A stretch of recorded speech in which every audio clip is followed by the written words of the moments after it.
Akkam jirtu maatii Abdii Akaadaamii dhaabasaan jedha. Keemistirii kutaa 11ffaa waliin ilaalaa turra. Keemistirii kutaa 11ffaa chaaptar 2 kan waliin ilaalaa jechuudha. Keemikaal boondiing. Keemikaal boondiingii ilaaluu jalqabne kana keessatti paart 2 yeroo ta'u ilaalaa turre keessatti ionic bond formation waliin ilaalaa turre. Mee paart 3 keenya har'aa keessatti immoo exceptions to the octet rule in ionic compounds akkasumas properties of ionic compounds waliin ilaala. Qabxiilee gurguddaa kana lamaan paart 3 kana keessatti waliin ilaalaa turra jecha. Dhuma barnoota keenya irraa kana keessatti mean that at the end of this section you will be able to discuss the exceptions to the octet rule in ionic compound. Ionic compound keessatti exceptions to the octet rule in jira maal fa'aati qabxii jedhuun ilaala. Inni biraan at the end of this section you will be able to describe the property of ionic bonding. Ionic bonding dhaan compounding tokko erga uumameeti property akkamii qabaata compounding sun qabxii jedhu dhuma kanarratti understand gochuu qabu jechaadha. So when we start to see one by one exceptions to the octet rule in ionic compounds. Egaa akkuma jalqabsiisne kaase ionic compounding tokko ionic bonding dhaan uumameera yoo ta'e exceptions to octet rule akka kamii qabaata. Remember that octet rule maali kan jedhu define gochaa turre part 1 keenya keessatti. Octet rule is a rule that states that atoms tend to combine with another compound to achieve having 8 electrons from its outer shell. Atomiin tokko atomii biraa faana react gaafa godhu achi keessatti maal atteen gochuuf yaalii godha yoo jenne ala isaarraa akka nool gaazexaatti sadii qabaachuudhaan stable ta'uudhaaf yaalii godhaa jenna. This principle is known as octet rule. Kanaafuu compounding tokko exceptions to the octet rule in ionic compound gaafa jennu compounding tokko uumamee atomonni achi compoundii sana keessa jiranii octet rule akkamitti exception qabaatu jechuun octet rule akkamiin atteen gochuudhaaf eenyuuf as atteen gochuudhaaf ishee ilaalla jechaadha. Kanaaf exception jalqabaa less than octet rule dha.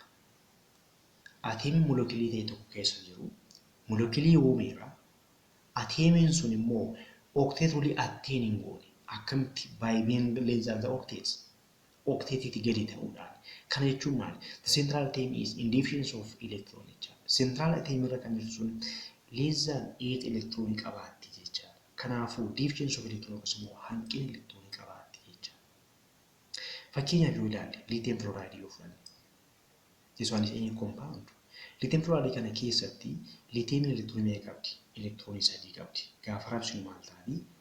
Gaafa rabsuun maal taati?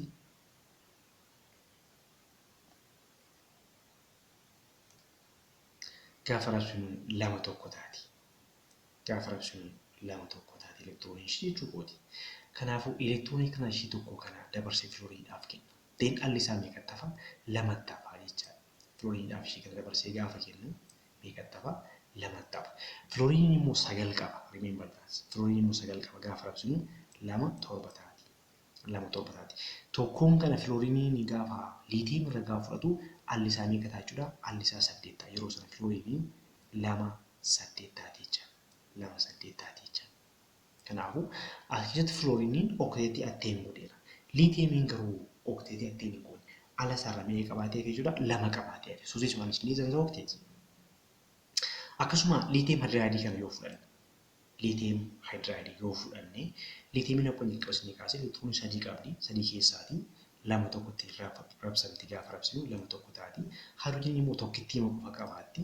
Then isheen kun tokkoon kun lithium irratti gaafa hydrogenidhaaf kennamtu hydrogen meeqa qabaatti jechuudha? Ala isheerraa 2 qabaatti. Lithiumiinis 2 qabaatti jechuudha. Lamaan isaaniiyyuu ala isaanirraa 2 qabaatan. Again which is less than the octet. And also we come to beryllium difluoride. Beryllium difluoride kana bira gaafa again gaafa maal taati? Electron tokko dabarsitee fluorineedhaaf kenniti. Fluorine ishee lammataatiifis electron dabalataa tokko dabarsitee kenniti. Kanaaf beryllium kana keessatti electron 2 dabarsitee kenniti jechuudha. By its nature beryllium electron meeqa qaba? 4 qabdi. 4 kana keessatti gaafa rabsinu 2 taati. Kanaaf 2 ala jirtu kanaaf fluorineedhaaf dabarsitee kenniti jechuudha. Tokko fluorineetiif tokko kenniti jechaadha. Then yeroo sana biriileemiin ala ishirratti meeqa taftee jechuudha? Lama tafti jechuudha. Ala ishira lama qabatte. Again which is less than the octet.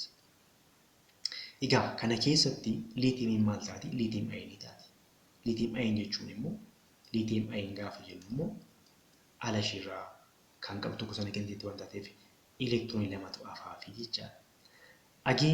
Again hydrogen gaafa tokko fudhattu as keessatti liitiim hadidaadii kana keessatti liitiim irra gaafa tokko fudhattu liitiim hadidaadii ayiniin akka kana taati. Then isheenis elektiroonii duraan tokko qabdu keessaa tokko gaafa dabalattu ala ishirraa meeqa qabaatti jechuudha? Lama qabaatti jechaadha. Then kunis lama qabaatti.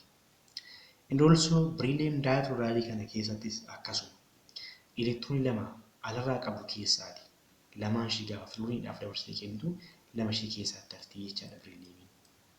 Then lama dabarsitee dakeniteetti meeqa tafti? Lama tafti. Kanaafuu ayinoonni kun hundi isaaniiyyuu eenyu? Beryllium ayin, hydride ayin, akkasumas lithium ayin yoo ilaalle lamaan sadan isaaniiyyuu ala isaaniirraa lama qabaatan jechaadha. Which is not the octet. Octetii guuteetii miti wanta. So ions which are near to the helium. Ayinoonni naannoo helium jiran eenyu fa'aa warri nama kaasuun hydride ayin, lithium ayin, beryllium ayin, boron ayin. They do not attain the octet. Octetii attain godhan. Octetiin guutan. Less than octetii qabaatu. Lama qabaatuudhaan stability isaanii achieve godhu jechuudha. So they tend to attain to electrons. Like the helium. Akka heliumitti ala isaanirra lama qabaachuudhaan stable ta'u malee octet rule yookiis immoo sadii qabaachuu sana achieve gochuu hin danda'an jechuudha. Which is also stable electron configuration. That's ala isaanirra laman qabaachuun kuni eenyu faana isaan fakkeessee jechuudha? Helium faana isaan fakkeessee. Kanaafuu alarra lama qabaachuun kun like that of the helium kuni it is also one stability. Kanaafuu stabilitiin sadii qabaachuu qofa irratti gaggeeffamu miti jechaadha. Kanaafuu ayinoonni kanneen akka hydride ayin, lithium ayin, beryllium ayin, boron ayin kun they are isoelectronic with that of the helium. Isoelectronic jechuun immoo maali? What does it mean? Isoelectronic. Isoelectronic is species having the same number of electrons jechuudha. Akkasumas equal number of electrons warra qaban jechaadha. Fakkeenyaaf asumatti yoo fudhanne hydrogenii duraan tokko qabdi amma tokko dabalatteetti. Kanaafuu elektiroonii lama qabaatti jechaadha. -1 jechuun tokko alaa dabalatte jechuudha. Kan ishee irratti tokko dabalatte kan ishee faana lama taate jechuudha. Akkasumas lithium plus jechuun maali? Tokko ofirraa gatte jechuudha. By nature lithium meeqa qabdu turte? 3 qabdu turte. 3 qabdu keessaa plus gaafa jennu tokko ofirraa gattee meeqa ta'ee fi lama ta'ee waan ta'eef lama qabdi. Beryllium gaafa dhumu beryllium by nature atomii formiidhaan gaafa akkasumas neutral formiidhaan gaafa jiru elektiroonii 4 qaba. Plus 2 gaafa jennu immoo lama ofirraa gateera jechuudha. Kanaafuu meeqa ta'ee lama ta'ee jechuudha. Boroonii bira immoo yoo dhuftu borooniin atom formiidhaan akkasumas neutral formiidhaan gaafa jiru elektiroonii 5 qaba. Then plus 3 gaafa jennu 3 ofirraa gateera jechaadha. Then meeqa ta'ee again lama ta'ee jechuudha. Such species having equal number of electrons are known as isoelectronic jenna. Kanaafuu heliumis lama qaba. Helium means electron lama qaba. Jarreen kunis hundi isaanii electron lama qabaatu. Kanaafuu jarreen kun hundi isaanii electron lama qabaachuudhaan helium faana wal fakkaatu waan ta'eef isoelectronic with that of the helium kan jennuuniif kanaaf ta'a jechaadha. So exception to the octet rule inni lammaffaan nuti ilaallu maali? More than the octet. More than the octet gaafa jennu akkuma maqaa isaarratti ilaallu 8 ol gaafa qabaatu jechuu keenyadha. 8 ol gaafa qabaatu. So ions of transition in the some post transition element do not usually obey the octet rule. Jechuun transition element fi akkasumas post transition element gaafa jennu transition elementiitti aananii warra jiran muraasa isaanii hunda miti. Transition elementiitti aananii kan jiran immoo eenyuuni warreen p blockii keessa jiranidha jechaadha. Isaan hunda isaanii muraasa isaanii yoo ilaalle octet rule follow godhan. Akkamiin stability isaanii achieve godhu yoo jenne they achieve their stable electron configuration through reaching lower energy electron configuration in ionic compounds as well as by attaining 80 electron full. Maloota kana lamaan keessaa tokkoon stability isaanii achieve godhu jechuudha. Warreen transition element ta'anii fi post transition element keessaa muraasni isaanii maloota kana lamaan stability isaanii achieve godhu jechuudha. jechaadha. Malee octet rule saddeet qabaachuu attain hin godhan jechaadha. Inumaayyuu octet rule jalqaba gaafa paartoonni keenya keessatti gaafa describe gaafa goonu octet rule ateemiin tokko compoundii uume compound sana keessatti saddeet qabaachuudhaan stability isaanii akka noble gaasitti achieve gochuu jenna. Kanaaf octet rule kun most probably kan inni hojiirra oolu S blockii fi P blockii dhaafi jenna. Kanaaf warreen transition warreen D blockiitiif wanti kun hojiirra oolu jechaadha. Kanaaf warreen D blockii maloota kana lamaan keessaa tokkoon stability isaanii achieve godhu jechuudha. Maloonni kun lamaanis reaching a lower energy electron configuration in any compounds yookaan by 18 electron rule in coordinate complex compound. Maloota kana lamaan keessaa tokkoon stability isaanii achieve godhu jechaadha. Mee maloota kana akkaataa ittiin transition elementoonni stability isaanii achieve godhan tokko tokkoon kaasneetiin haa ilaallu. Inni jalqabaan reaching a lower energy electron configuration. Lower energy gaafa jennu by the way reaching lower energy gaafa jennu something has lower energy gaafa jennu maal jechuu keenya indirect molecule sun stability qaba jechaadha. Lower energy electron configuration gaafa jennu stable electron configuration jechuu keenya indirect. So any compound in any compound transition metals achieve their stability so reaching lower energy electron configuration by losing their valence electrons rather than obeying the octet rule. Kanaafu akka S blockiitii fi P blockiitti octet rule follow gochuudhaan stability isaanii achieve godhu osoo hin ta'in look octet rule follow gochuudhaan stability isaanii achieve godhu osoo hin ta'in akkamiin achieve godhu stability isaanii by attaining lower energy electron configuration attain gochuudhaan stability isaanii achieve godhu jechaadha. How? By losing their valence electrons from their valence shell. Valence electron isaanii valence shell isaanii irraatii lose gochuudhaan gaafa lose godhan immoo they become what cation. So electron isaanii immoo shell kan biraan lose taati. The electrons are always lost first from the shells with highest value of n. Highest value of n irraatii electron isaanii lose godhu. Highest value of n irraatii electron isaanii lose godhu gaafa jennu maal jechuudha? Shell isa gara alaa irraatii jechuu keenyadha.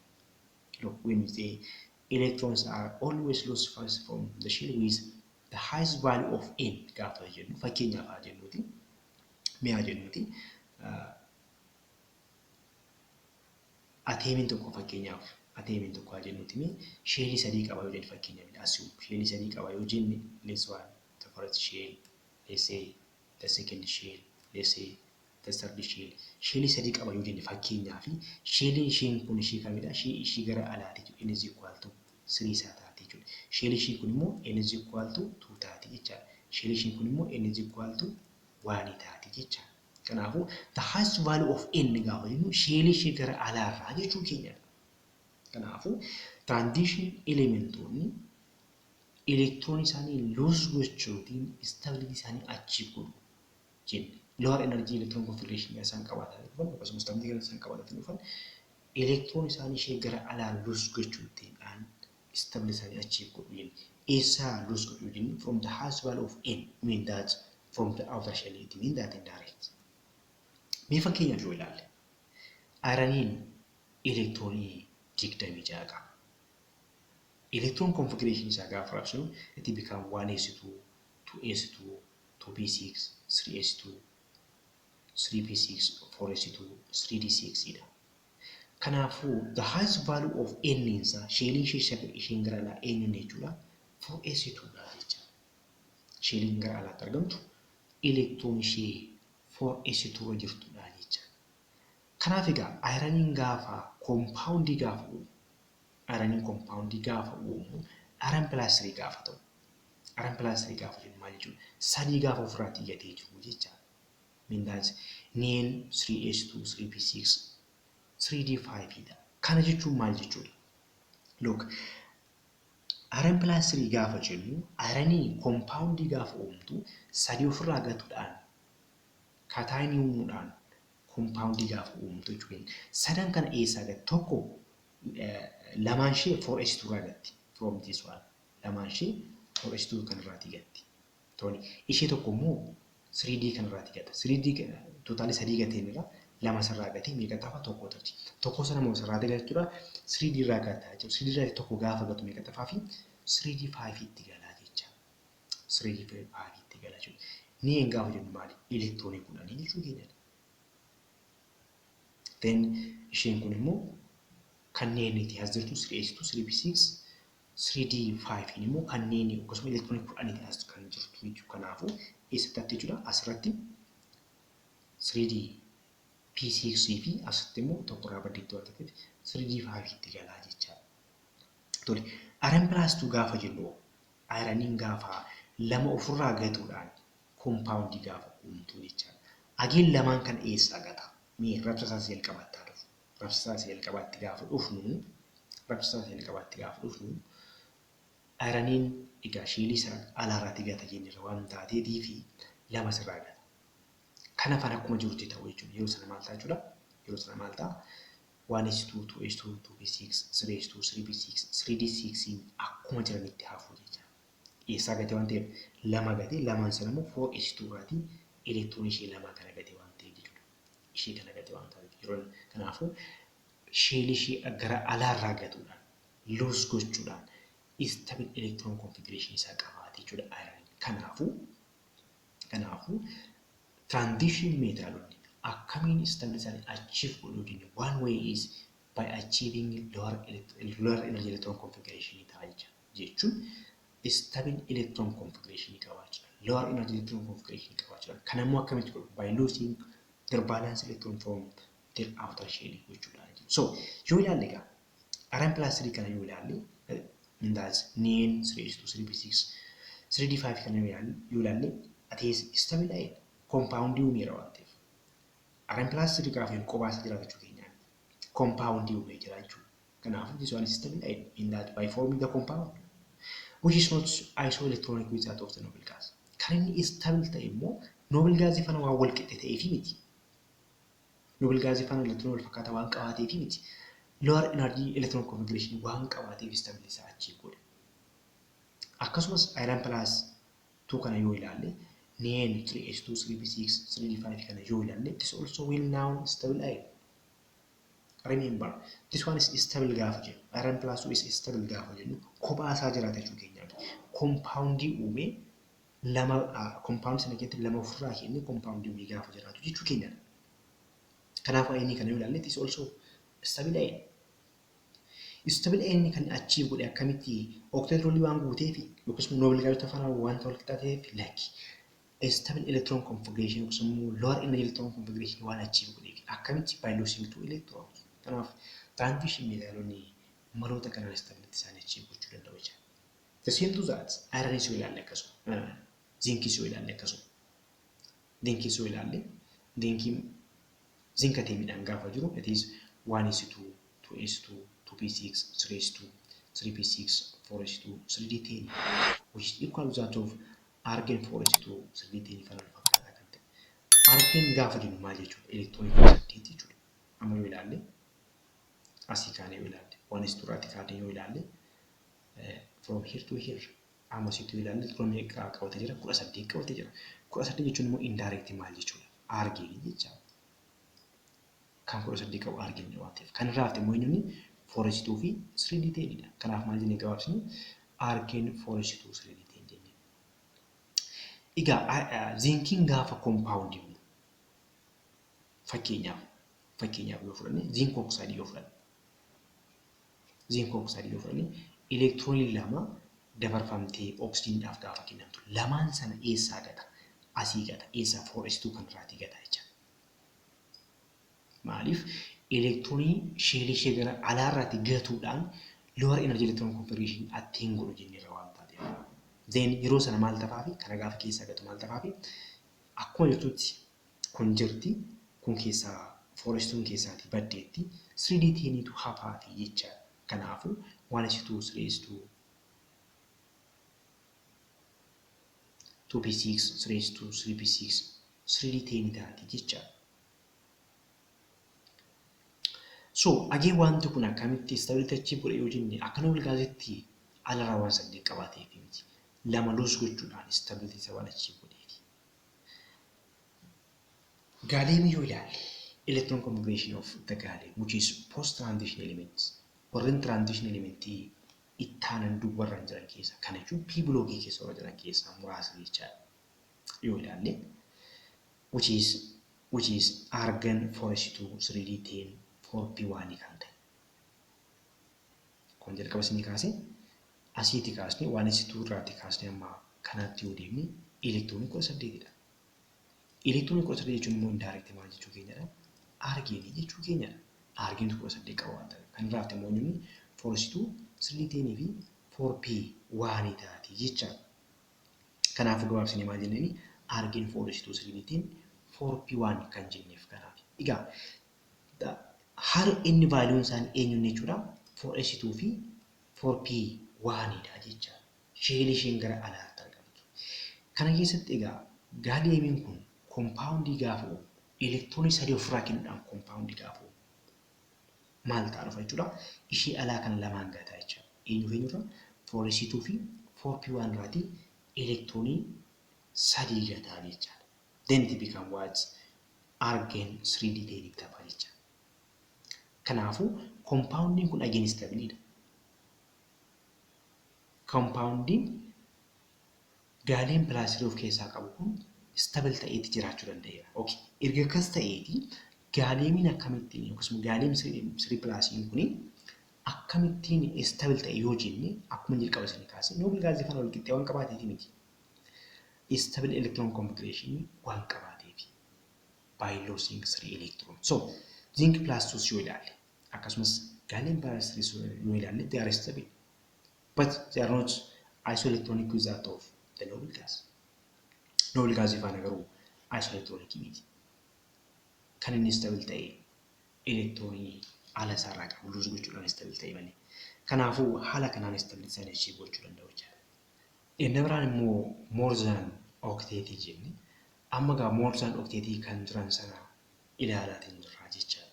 Kanaafuu transition metaalonni more than octetidhaan gaafa isaan stable isaanii achieve godhanii ilaalutti jira jechuudha. Kanaaf stability isaan ittiin achieve godhan keessaa inni biraan immoo 18 electron rule follow godhu. Rather than the octet rule.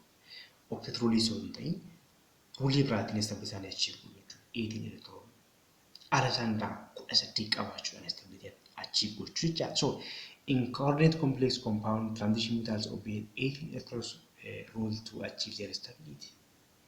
Stability isaanii achieve gochuudhaaf alarraa 8 qabaachuu sun ta'ini alarraa 18 qabaachuudhaan achieve godhuu jechaadha. Eessa keessatti coordinate complex compound keessatti. So transition metals often have incomplete d orbitals that can accept electron pair when participate in the bonding.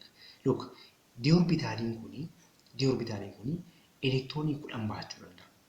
Transition metaliin kun gaafa reaction hirmaatanii incomplete d orbitalii kana qabu. Incomplete gaafa d orbitaliin gaafa 10 gadi qabaatee jiru jechaadha. Kanaafuu reaction itti gaafa participate gaafa 10 ishee kana as much as possible especially coordinate complex compound keessatti ishee kana gaafa incomplete taatu 10 gadi gaafa taatu ishee kana 10 godhachuudhaaf yaalii godhuu jechaadha.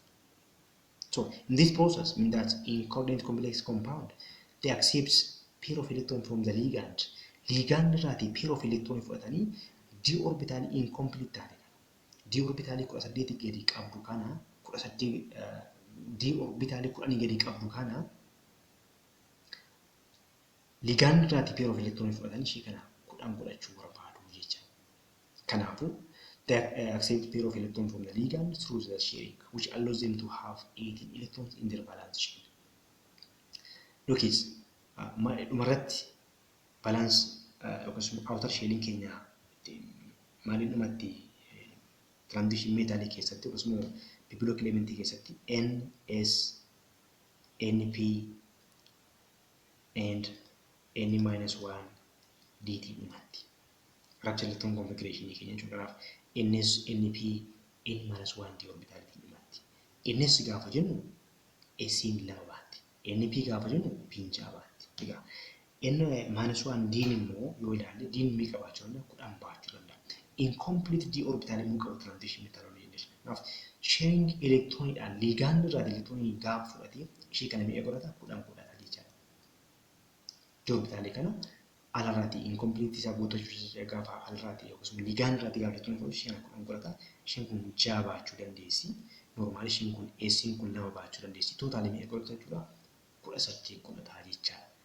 Kanaaf coordinate complex compound keessatti haala kanaatiin ligaan irra elektiroonii gain gochuudhaan ala isaan irraa 18 qabaatanii stability achieve gochuu fi isa lammaffaa irratti ilaallisan lower electron configuration yookiin lower electron configuration yookiin stability isaanii achieve gochuutiin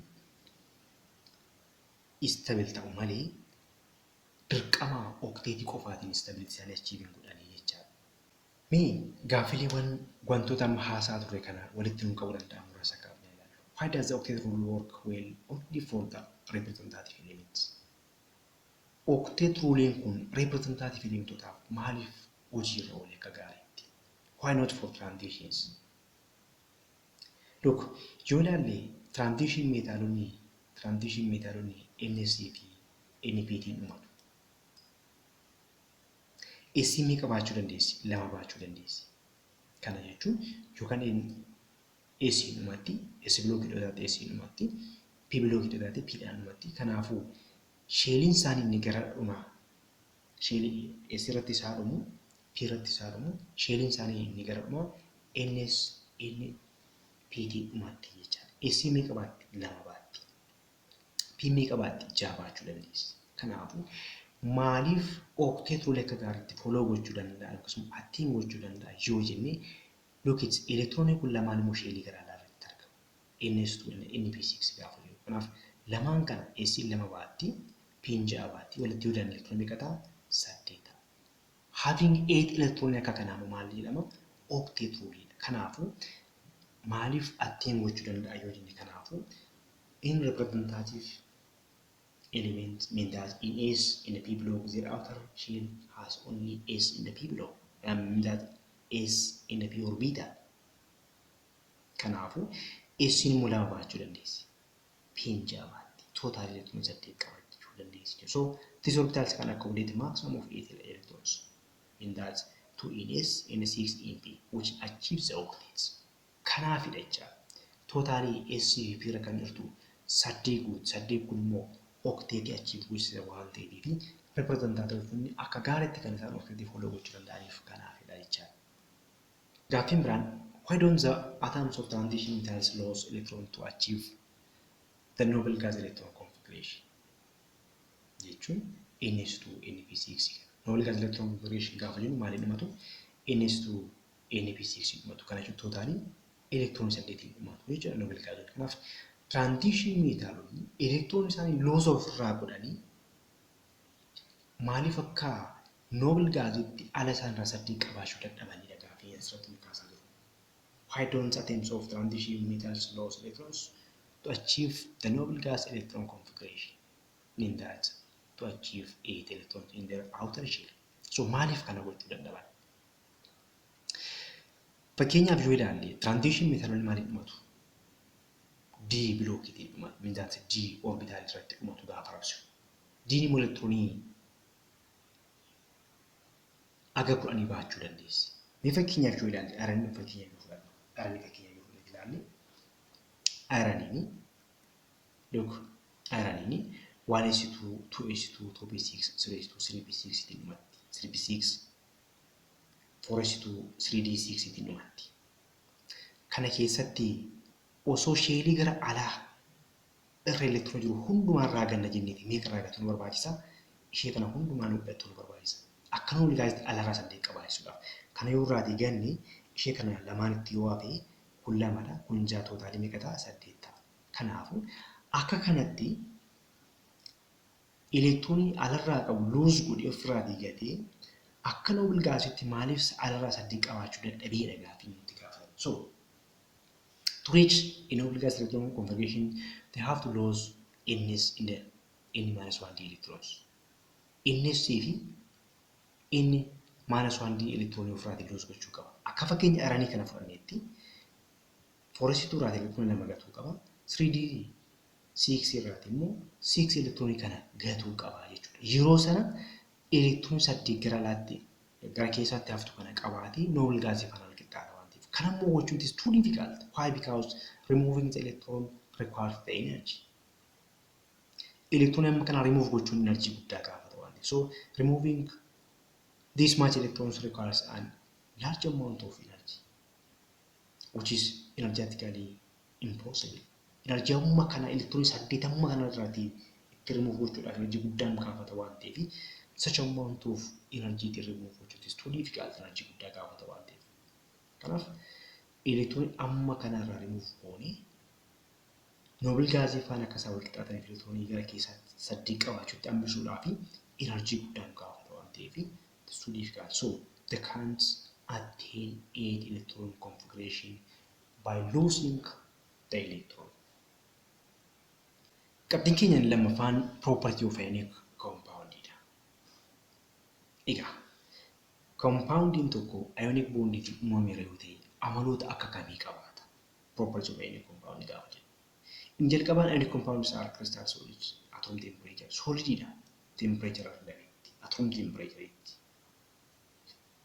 Most harki caalaan isaanii falkaa maalii keessa jiraatu? Falkaa solid keessa jiraatu jechaadha. So the fundamental units of ionic solids are positive and negative ions.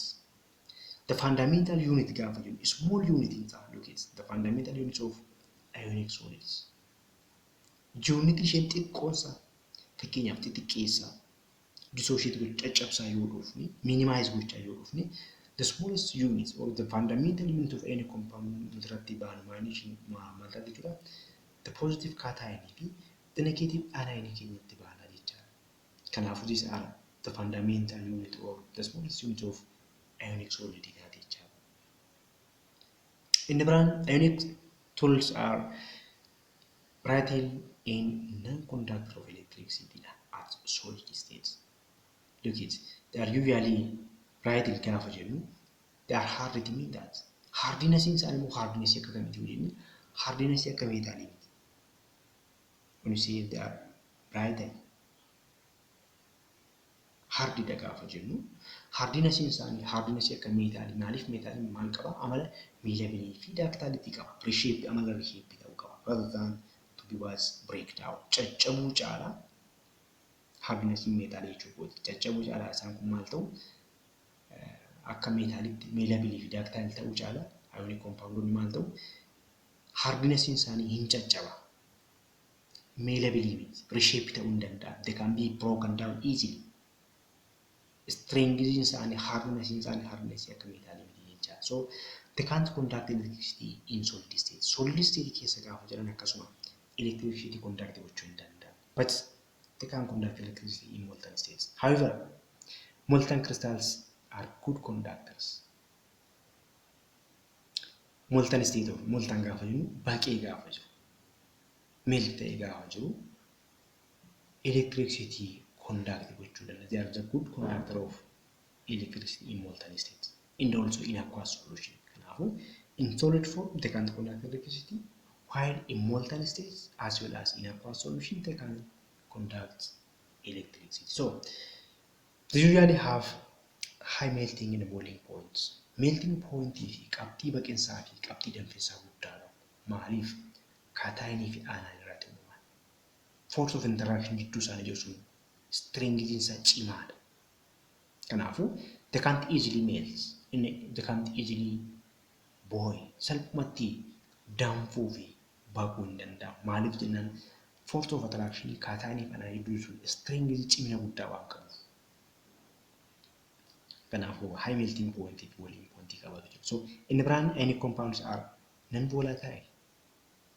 By the way, non-volatile gaafa jennu which cannot be easily evaporated at room temperature. It means that room temperature itti salphaatti evaporate kan hin taane jechaadha. Kanaaf force of attraction cimaa qabu waan ta'eef salphumatti maal hin taane evaporate hin taane. Kanaafuu non-volatile dha. Easily evaporate hin taane jechuudha. Kanaaf force of interaction guddaa waan qabuuf. So they are usually soluble in inorganic solvents. Inorganic solvent kanneen akka waterii keessatti easily maal ta'u soluble. But insoluble in organic solvents. Organic solvent eenyu fa'aa kanneen akka fakkeenyaatiif benziinii yoo ilaalle, ethanol yoo ilaalle, carbon tetrachloride yoo ilaalle they are what? Organic solvents. Isaan kana keessatti immoo insoluble hin bulbulaman. Jarreen kana keessatti organic solvent kana keessatti immoo hin bulbulaman. Kanaaf the most familiar solvent for any compound is water. In the plant, any compounds are very resistant to the heat. Heat resistible. Jechuun salphumatti heatiidhaan break hin ta'a. Salphumatti heatiidhaan hin caccaban. They resist to heat but will be easily broken by water. Water keessatti immoo dissociate ta'uu danda'u easily. Maaliif? Gara kaataayinii fi gara anaayiniitti gaafa broke ta'anii gaafa dissociate gaafa ta'anii heatiidhaan garuu salphaatti maal hin ta'anii akka kanatti caccabuu hin danda'an. So they resist the heat but easily broken by the water. Salphumatti bishaaniin caccabuu danda'u gara kaataayinii fi anaayiniitti. But heatiidhaan salphaatti caccabuu hin danda'an. Kanarraa kana fakkaata. Qabxii keenya itti aanu keessatti, paartii 4 keessatti, covalent bond in the molecular geometry. Have a nice day.